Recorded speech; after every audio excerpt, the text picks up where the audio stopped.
Covid hastalığı nedeniyle bu tek kullanımlık malzemelerin bazılarında kısıtlamalar olmuş, bazıları da tabii ki her halükarda artmalar olmuş. Mesela taziyeler, işte düğünler falan olmadığı için o noktada kısıtlama olmuş bizim bu sektörde. Ama diğer taraftan evde Covid hastalığına yakalanan şahıslar olduğu zaman millet gelip tek kullanımlık tabak, çatal, kaşık, bardak aldığı için onlarda da bir artış olmuş. Onların haricinde de başka iş yerlerinde,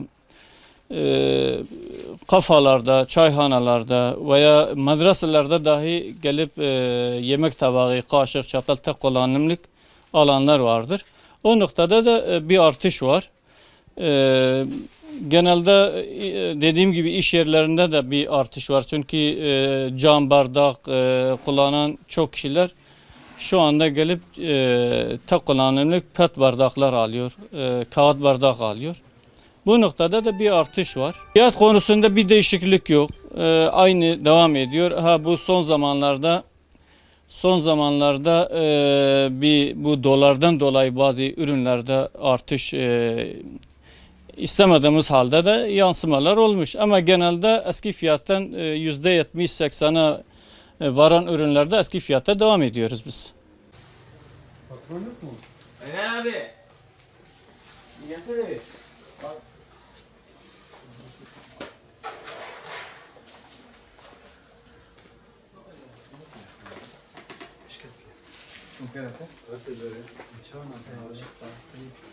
Altına merhamet kana ve öyle sen çeksin arkadaş. Bas firmasının animasını abi. Nasıl bardak falan böyle gösterebilir. Bastırıyanın ne var? Çatal yoksa? Çatal kaşığı. Gel.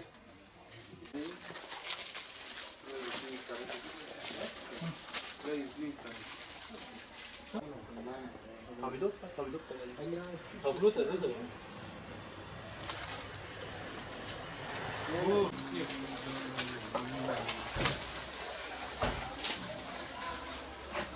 Sana mı? Pandemiden sonra yani bizim işlerde yoğunluk hani tek kullanımlıklarda birazcık arttırılmış.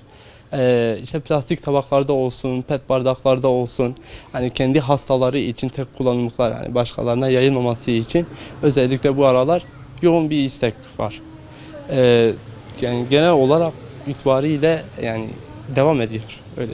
Taziye ve düğünlerin kapalı olması, hani kapalı olsa da hastalardan dolayı hani tek kullanımlıklardan dolayı daha çok yoğun talep arttırmış. Elhamdülillah çok şükür yani eskiye göre yoğunluk olmasa dahi hani pandemiden dolayı birazcık daha tek kullanımlıklara arttırmış. Fiyatlar geçen yıla göre artmış.